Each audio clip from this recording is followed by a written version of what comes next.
Hello, welcome to this Pordenone Masterclass sort of roundtable discussion with some of the musicians who've regularly played at the Giornate. My name's Sweeney. I'd like to introduce my four other musicians. We've got about 45 minutes to discuss various questions about how you play for silent films. And if you have any questions, if you want to put them up, ask them and we'll try and answer them as best we can. So introducing my fellow accompanists here, first of all, Dr. Philip Carli. Hello. Daan van der Hurk. Hi.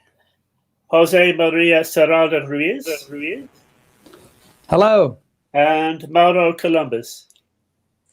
Hi, everyone. Here we all are. So the first question, which we've kind of discussed a little bit between ourselves, is how was it to record for the Giornate as opposed to playing live for it? What's the difference between making a recording and doing a live performance? Has anyone got any thoughts? Well, for me, always the problem with making a recording is that you instinctively think that it's going on for posterity, and you can't change it once it's done, which is a real problem for me. I don't think any of us really like recording or find it, lots of fun. But on the other hand, for me, I just did it in one take as a performance. Whereas for commercial recording, I do multiple takes or, changes in the performance. So it was difficult, but I managed to get it through. My two films through that way. How did others do it?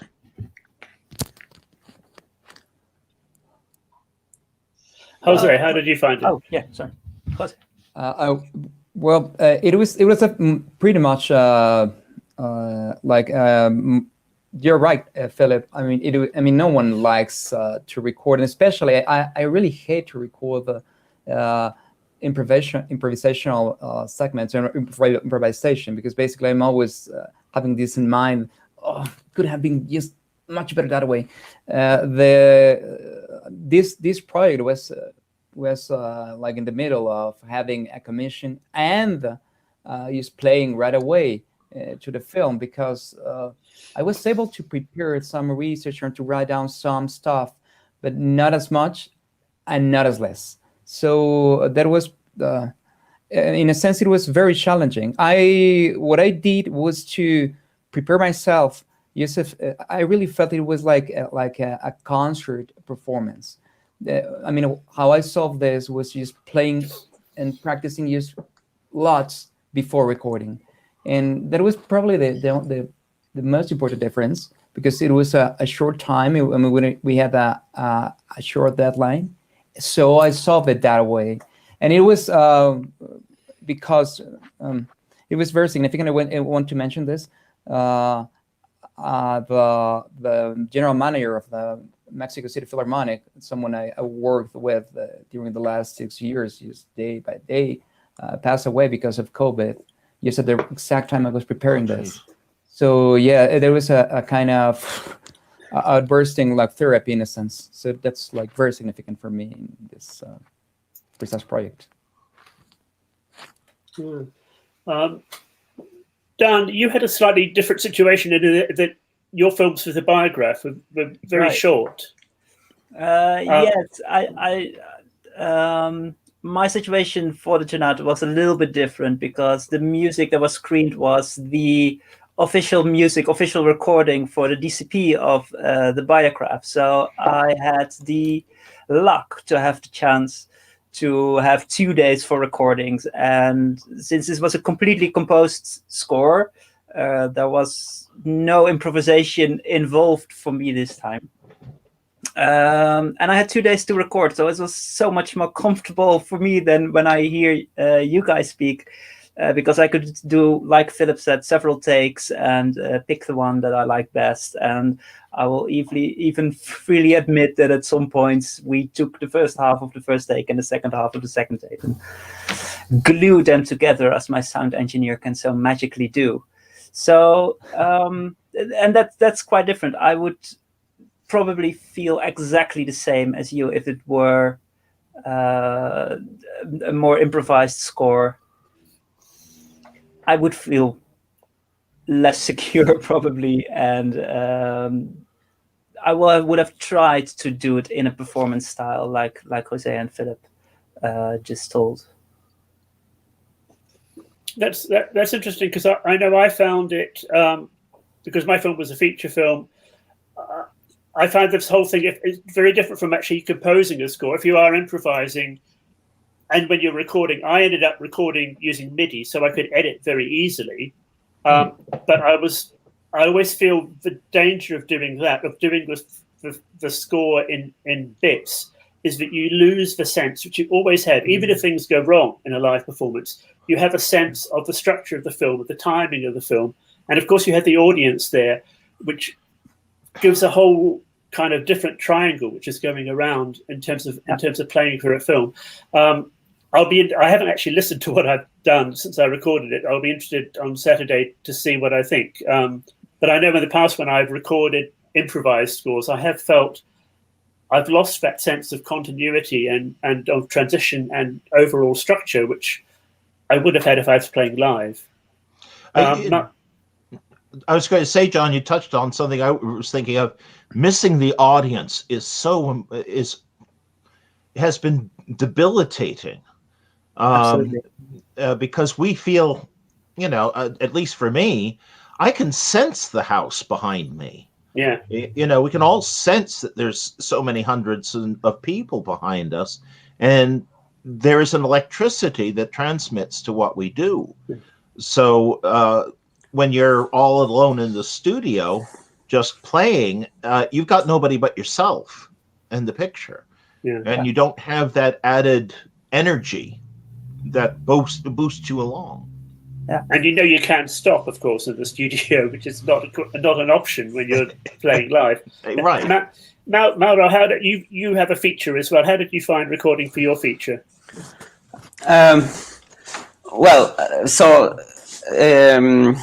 I initially decided, in spite of the time I had to prepare, to maintain the spirit of the festival. So trying to keep a good compromise between, let's say, composition and spontaneous composition, improvisation.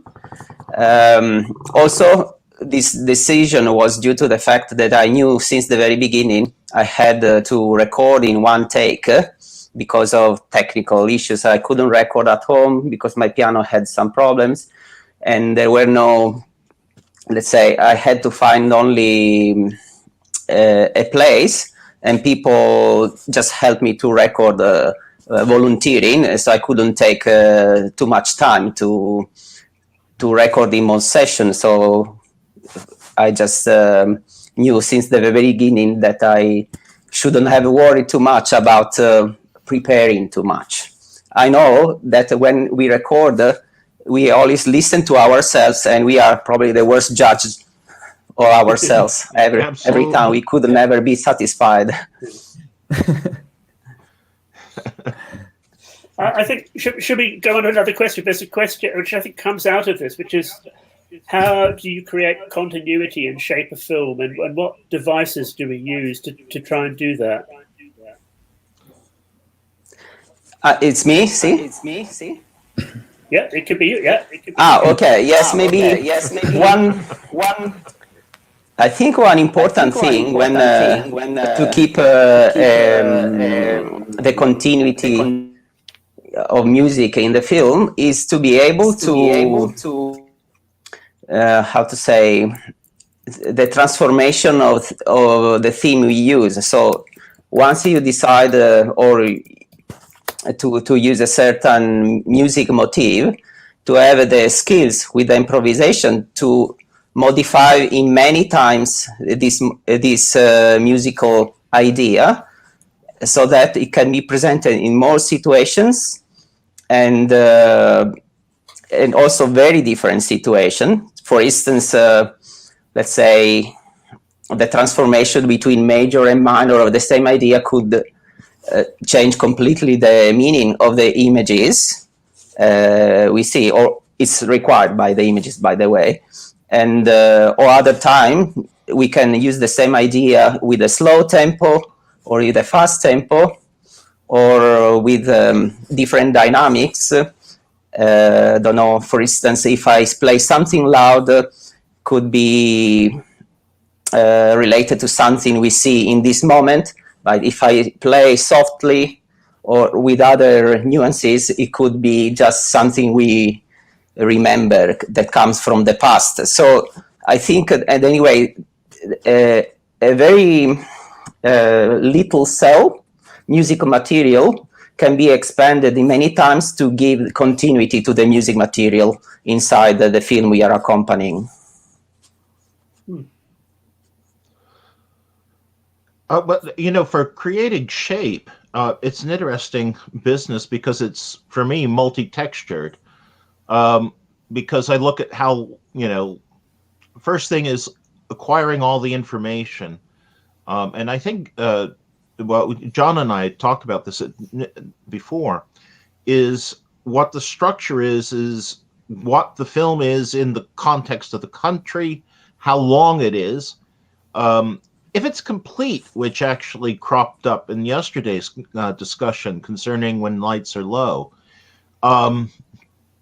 So you're looking at all these things and trying to create shapes with sequences and with persons, and with the scenery. We're playing everything to give shape to it. There's one thing I was going to say that's kind of an interesting thing that we can do, is in circumstances where there's a glaring error in film speed, is that sometimes we can adjust the film speed musically.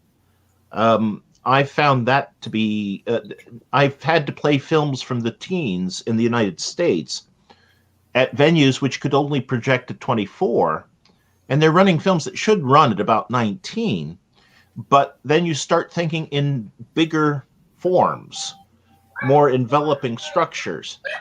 And by that means, you can actually slow the film down for the audience, and give a better impression of the picture.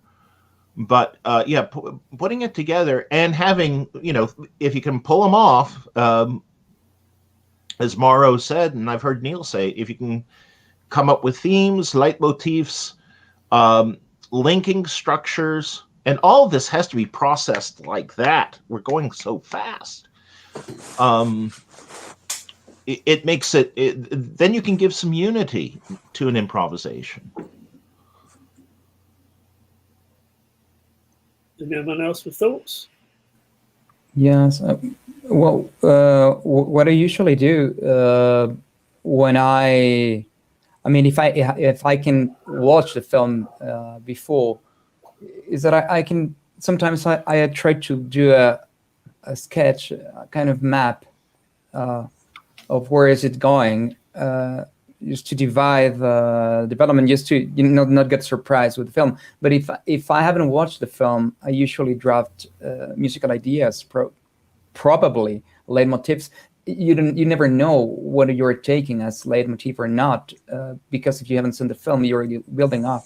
So yes, exactly as Philip addressed, we are using the scenery. We are using whatever we have in hand and comes in handy. But those are like the two basic strategies I use. If I can even for shorts, you can figure out how many shorts are about to be screened, and then you can figure out how to map your whole session, your whole screening, in a sense. So more or less, that's how it works for me. Oh, one last thing. There was one last thing I was going to mention is editing. The editing of the film, for me, is really crucial in giving a rhythm, for depending upon the country, because it changes from American films to German films, to Japanese films, Danish, so that you have to bear that in mind when you're constructing your own work, and be flexible enough to try and be a good partner to that kind of pacing. which means sometimes extending phrases, thinking in different styles of phrasing. So anyway, that was just another thing. Yes, in terms of editing, it helps me a lot to follow the way the editor and the director have shaped the film themselves. So I try to follow that, because a well-made film has a shape of its own, and mostly goes a little bit like that. So I try to follow that, and that when you see, okay, this idea is closed, I close my musical idea so that I can start a new one. And for me, that really helps to also break the film down into, let me say, eatable bits, if you understand what I say. Yeah, it's interesting. I remember hearing the great film composer Elmer Bernstein give a talk, and he talked about finding the heartbeat of the film. Right. And I think it's a really valuable concept. And I know when you're playing for a film you haven't seen, like we've very often had to do, if you find the heartbeat of the film, sometimes it's just luck, and you sort of find it, and then the whole film sort of makes sense to you, even though you don't know what exactly is going to happen. You've kind of got the rhythm of it. And other times you could spend the whole film struggling against the film. You haven't found the way in, but it's a mysterious thing. It's something to do with timing. It's to do with the emotional landscape of the film. It's to do with a whole lot of things. But I know when you do find it, you really know that you've got somewhere, and suddenly everything becomes much easier, and you feel free. And when it's working at its best, you're not even aware of what you're playing. You're just in the film, and it's just happening. I don't know I'm sure we've all had that experience at some point. Maybe not all the time, but it's certainly at some point. No, it's true. When lights are low, I mean, I felt it was a good film, and I didn't feel like it. I think we've all had play films where we felt like we were carrying them, trying to do something with that felt like it was, it's not even not getting the heartbeat. It's a film that is almost dead, and we're trying to, bring it back to life a little bit, or give it a little more zip. But when you have a film that's well made, as Daan said, it gives you so much that it becomes, and I've never done it, like surfing. You're riding the wave. Yeah. I remember talking about almost dead films. I remember something Neil used to say, which was that, like, sometimes you've got to play what the film should have been and not what the film is, if it's a really dire film. If I may ask you, how did you prepare for this one before you made this recording? Yeah, for yesterday's film. Well, I watched it a couple of times. It was a bit difficult because they never furnished me a translation for the Croatian titles. How was your Croatian? I asked, and I didn't get it. So I had to go back to the trade journals and the synopses, trying to find the ones that were the most complete, to make sure that what I was seeing and what I was deducing, because I'm afraid my Croatian probably isn't any better than any of yours. Yeah. And I haven't seen it yet. I saw a little bit of it yesterday, just because titles are such an important part of the film. Everybody, some people think that they're extraneous to the film, but I think they're an integral part. And sometimes there are arrival points in titles. So I'm having to guess, which points these are. And one of the reasons I want to watch it is to see if I got it right, because I had to prepare basically on either side. The other thing was because Jay had said that he thought I could do it without Oriental kitsch, without too many cliches, without, making it cliched. And that's something that you have to be very careful of with films that have a strong ethnic setting. And you kind of inflect to give color, but then you pay attention to the drama more than the setting, as it were. Unless it's a film made in China and so forth, as Gabriel did, where it is a part of Chinese culture, and you have to kind of readjust your thinking as best you can within Western musical training, as we all have, to fit into that kind of milieu. And that was something else that John had pointed out about Gabriel's accompaniment for his film. So that's, for me, that was my preparation. And then it's a romantic melodrama with a big fight at the end. And Sessue Hayakawa looking like Maurice Chevalier at points in a tuxedo with a straw skimmer. So anyway. I think that's an important point you make there, and it has been discussed already a little bit in the discussions from me and also by José. When there is very national scenery, do you go with that musically, yes or no? And for myself, I'm actually curious to hear your thoughts about that. For myself, there was kind of a struggle sometimes with the biograph films where there was no drama to go with because the scenery was all there was. And I always am afraid that when I try to...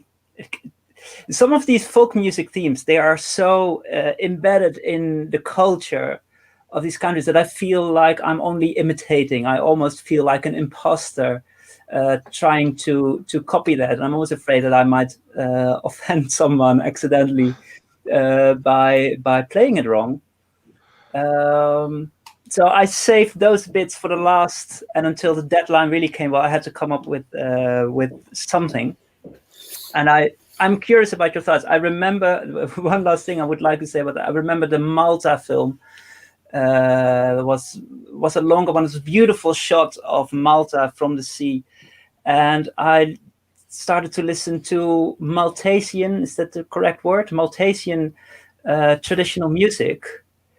And that's mainly, that's wonderful music, but it's sung and it's accompanied by guitar doing boom, brang, boom, brang. And I even have a sort of adaptation for that for piano, but I threw it out. I thought this doesn't work. Especially if other people not being aware what Maltesian music sounds like. This will just sound, yeah. Well, I was thinking. Go ahead, John.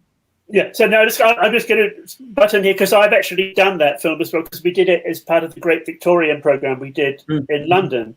And I didn't go for anything Maltese at all because Malta was the big British naval base in the middle of the Mediterranean. And that's actually basically a film of the British naval might in the Mediterranean. So I went for that. But you talk about feeling like an imposter. I could see in certain situations you have to be careful about this whole issue. But in general, I feel we are imposters. That is sort of part of our job in any situation. And, you know, the filmmakers in general weren't after absolute authenticity. Though I have to say, Daan, your Hungarian one, Bartok would have been proud of you.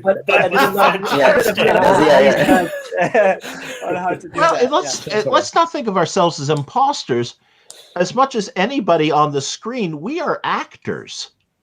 We are really, you know, we are. I often think of what we do. That's why I always say film accompanist. You know, I feel, you know, I would never have, but I've accompanied singers and instrumentalists and so forth. I've done leader and opera and conducted operetta at least. So that we're not really imposters. We're doing our best with parts, and sometimes, you know, the nationalistic view is being taken, as it were, these films are of various cultures are being taken from other standpoints. I mean, there are other countries, their view, for instance, of China or India or any other country. You have to look at it whether it's actually a film of the culture or if it's the countries and the director who is making the film, their view of the culture. And that's more to the point. And we have to be sensitive to that. We won't offend anybody if we're just sensitive, as we all are. And you're so right, Philip. And there's an important factor here that's that people. I mean, these films were filmed in a time where definitely, I mean, a different mindset was around people watching otherness, and that's something that Jennifer, I mean, this scholar that was like commenting the films after our opening show.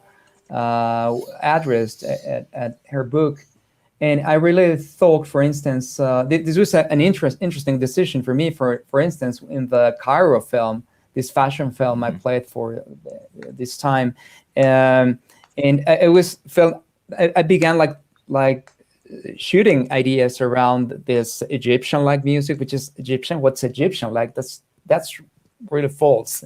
So I rather like time travel to what was a French reading of Egypt, and I found something quite useful in Saint-Saëns Egyptian concert. And yes, what I did was like I sat down with the score and find out what exactly were this Orientalism. I read a couple articles related to Orientalism and French music. And then I like try to cherry pick scales and structures that were clearly Orientalistic by the time. So I dare to use beautiful Egyptian concert theme by Saint-Saëns, and that's it, because I'm not composing, and I mean in the style of Saint-Saëns, please. I won't never God. But I was trying to use the theme. Well, it's interesting. My advisor at Eastman in musicology, he wrote a whole book on exoticism in the 19th century and of the interest of, particularly, let me get this back in, which has particularly the French in other cultures. And of course, even within countries themselves, they had interest within other regions of their own country. Like, Gounod looking at Provence, which has a different culture. Ippolitov Ivanov with his Caucasian sketches. It's a very, it's a mixed question. And of course, the Egypt Concerto of Saint-Saëns, who wrote a great deal of, ethnically colored music, going back to, I think, one of his first operas, which is called The Yellow Princess, Les Princesses Jaunes, which is a Chinese fairy tale. So we have to bear that in mind. The films are historical documents. We have to respect them. We try to do them in a way that won't offend people, but at least are true to the film. But I'll leave that right there because there's more to talk about. There's a question which was someone who's watching has sent in about if we've seen some of the films we've played for or composed for in the past, how has that coloured how we've played for it now? And it's quite close to our question of if we know a film well, do we try and prepare or use material we've used in the past, or do we when we play for it again, do we try and think it afresh? Mauro, do you have any thoughts? Yeah. Okay. I think assuming that the first time the music has been improvised, but assuming also that maybe I enjoyed playing the ideas that I use, I would use them probably more and more without locking the music, but trying to, how to say, to play the same things till the moment I decide or I feel they are a little bit old and I'm not satisfied anymore. So if I think something works and I enjoy playing it, I try to use it more and more. So that's probably my answer to this question. Do you ever feel, Mauro, when you try, I think that might be something we all recognize, when you try to recreate the music that then was created out of spontaneity, that it doesn't work anymore a second time? Mauro? It's no. Sometimes yes. There are a million times where I think something works and then I realize it doesn't work. So it's possible. I think it's part of the job. I don't think it's a matter of getting more mature about certain judging ourselves, but it's just part of the, how to say, the time you engage on a certain matter. Sometimes you feel okay, and especially at the beginning, you feel more enthusiastic. Then little bit the time settling adds components in our minds, in our feelings that get us a little bit colder, little bit, how to say, little bit more like someone else in some way. And so those moments probably make us change the idea completely or just modify it. Yes, it's many times happens that we change our mind in terms of musical material. For me, I always look at it coming back to a film that I played before or many times. I always try to do it differently. I look at it partially. It's out of respect for the film. I think I need to exercise all this, all the strength I have as an accompanist to do the film justice, and I think it's a courtesy to the audience to do that, because I'm always afraid of being complacent, falling into patterns, and that's something I dread. But also, it's a new chance. I just thought of it, is that, every time we're presented with a film, it's another opportunity for us to create something new for ourselves with something that is fixed. The film will not change except in our minds, perhaps. And that's a treat. That's a real gift. It's not like what kills a lot of Broadway and West End actors is going on stage and saying the same lines over and over and over and over again. We can always come to a film and make it something different for ourselves, and find different elements in it. Yeah, it's interesting what you say about the film doesn't change, because I've often had the experience playing for comedies that the film has changed, because audiences will just laugh in completely different places, and it can be quite disconcerting. You've played for, say, a Buster Keaton film one night, and another night you do it in a place where you got a big laugh before people don't laugh, and then they'll laugh somewhere else. It feels like the dynamic of the audience, and I think this is also a question which has come in from someone outside about, they're interested in Philip's comment earlier about how the audience affects the film. I mean, we are very aware in comedy, we are very aware of the audience. It makes a huge difference. I have a specific example of a film where I played for one audience, and it's a film called The Missing Link with Sid Chaplin. Oh, wonderful Sid Chaplin. And directed by Chuck Reisner. And I played it at the Syracuse Cinefest. 500 people watching this film in dead silence. It's a comedy. And I felt, the phrase I've used is that I felt like I was swimming through lead, trying to get to the end. And a year later, at another festival, which was an all-comedy festival, they proposed doing The Missing Link. And I went, no, for God's sake, please. And I know what this film is. And they said, what? It's rare. Well, okay, it's rare.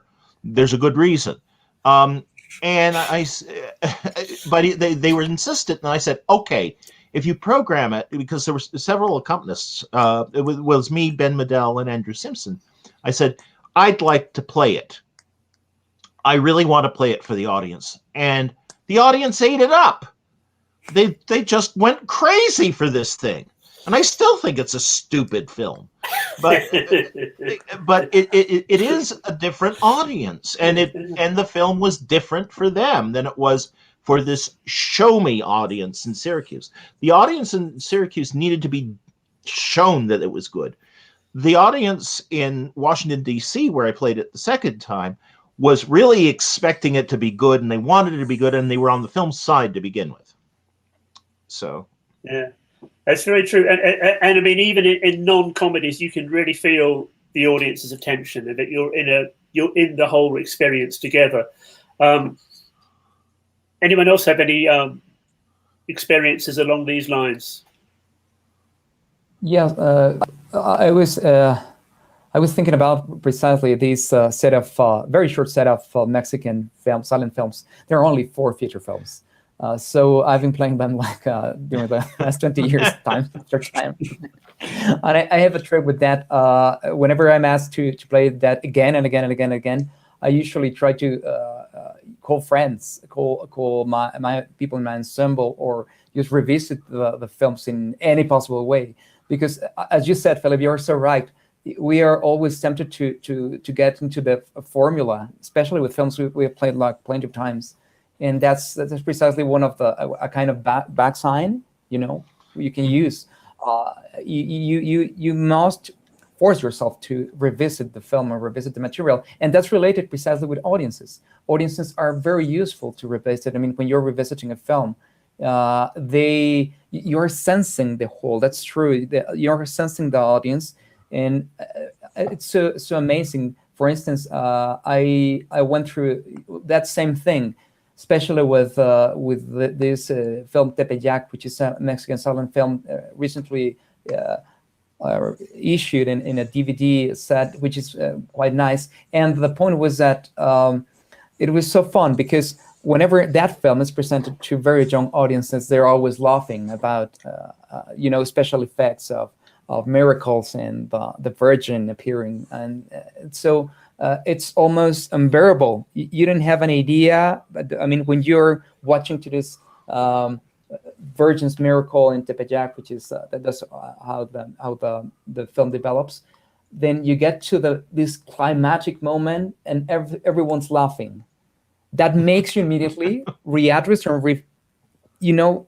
you have this very romantic Italian life, because that's how Mexican music for films was like, because we were very influenced by Italian divas. Those Mexicans. And that's like the most amazing thing. I mean, you're figuring that out, you're tying to your, let's say, historically informed farce. Let's call it that way. And you cannot stick to that. You have to revisit the film and rebuild it, because the audiences were laughing. Okay, let's see how can we do. What can we do? You're laughing. I'm doing my Italian drama. So there should be a point in the middle, and let's try to figure that out now. So that's an interesting goal. And the audience is a great tool. Yeah, I must say, in terms of playing the film on a kind of, when you can remember what you did last time, I find it very hard. I wish I could forget, because what's very hard is when you don't want to play what you did last time, but you can kind of remember it. And it's sort of like trying to not think of a rabbit. If someone says, "Don't think of a rabbit," it's that sort of thing. You can't get away from it. That's very hard. And I'm very happy when I if I had to play a film again and I want to be away from what I did before, I always try and start it in a completely different way. So at least the path I'm setting off on for the film leads in a different direction from where I did it before. Has anybody here done a matinee and an evening on the same picture? Yeah. You know, that's the kind of thing. That's a killer. I've only done it, I think, once. I did it on The Lost World when we did our new restoration at the Easton House. And that was that was murder. Because I've been through it once. I've had the dinosaurs and destruction. And, you know, I had 30 minutes between the showings. So has anybody, you know, it's like John said, you know, don't think of the rabbit. Yeah. For me, it's don't think of the squirrel, which everybody can now empathize with here. But has anybody else been in that position? Yeah, I've had to play 7 chances 3 times in 2 days. Oh, and I have to say, the third time I did it was one of the worst performances I've ever given. The first and second went too bad, but by the third one, I had no actual ideas, and I couldn't, even the ideas I'd had before, I couldn't even reproduce. It was just too much. But I guess, I mean, in the silent era, of course, this is what people did all the time. I mean, I know they weren't necessarily improvising. Well, a lot of the organists were, at least in this country, or at least they had sets of music up in front of them that they could, you know, create different mosaics from. But so there's a question which has come in from the audience, which is this is a very quick one. How long did you have to prepare your accompaniment from when you got the film and to actually recording it? I think the answer is not very long at all. For all of us, it was basically about a week, I think, just over a week. Yeah, I had 2 days to do 11 takes. but on the other hand, the music for the biograph was already recorded when I knew it was going to be screened here. So that was Mauro, was that the same situation for you? You had a very short time to record. Is this just for this occasion? Yes, that's right, for the Giornate. Yeah, I was given a couple of weeks, basically. 3 weeks to prepare. 3 weeks? Why? That's a lot. It was too much.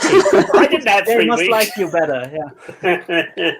Well, I had 2 weeks, but a week of it was asking for a translation. Yeah. we're just about out of time, so I think this is I think quite a good last question. It's 5 minutes before you're playing for a film you've never seen and you know hardly anything about, apart from a few comments from an archivist who has seen the film at some point. What's going through your head and how do you prepare? Befriend the piano. Well, it's. Oh, sorry. Yeah. Oh, yeah. What I do is I want to befriend the piano. Most of the time it's at a piano you don't know. So if I've only had 5 minutes, I want to know everything this piano can do. So I know that I can trust that. Because that piano for the next, I don't know, 1.5, 2 hours is going to be your very best friend in the world. So I want to know its ins and outs. And then when I trust the piano and I trust myself with it, then it can just start and we'll see. Okay. For me, it's just going in within about 1.5 minutes. I can sense the editing and style of the picture, and then I start writing with it, with what little knowledge I have. And then I start looking around and processing. You know, it's the computer going. So. Yeah, exactly. I mean, I will mostly do the same. I mean, just try to stick to a kind of very static development at the very beginning of the film.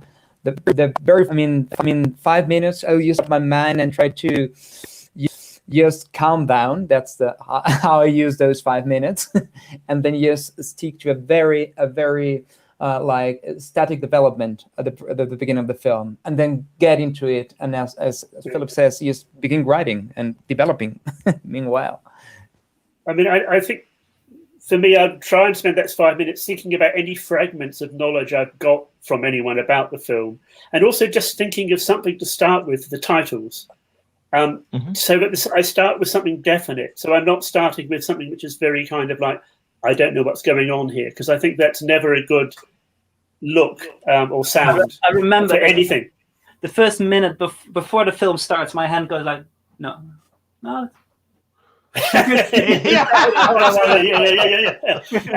But I mean, to start off with something definite and be completely prepared for it to be completely wrong, and then be willing to change. I mean, one thing which is hard is if you do know a little bit about the film, someone's told you something, and actually, when the film starts, you realize that it's actually not what you got from that person. Is not a good impression of it. And sometimes I've had the situation where I've been wanting to play the film I've been told about and not wanting to change. I mean, you have to go with what the film is. Mauro.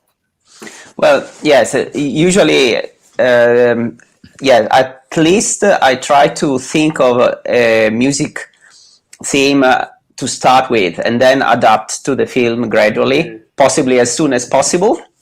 But yes, also depending on which kind of film it is, I probably would know if I have to play for a documentary.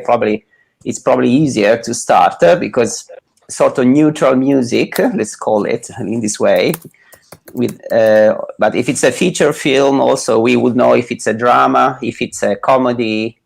It's so basically it's important for us to have some safety themes that we could use as opening when we don't know what's really the film about, and then gradually adapt to the film itself when we are watching it. Excellent. I think it's now time we have to finish. I think the book fair is on at 4:00. The film fair. So thank you, everyone, and I hope this has been useful to people watching. So we all say bye-bye now. Bye-bye. Bye. Bye.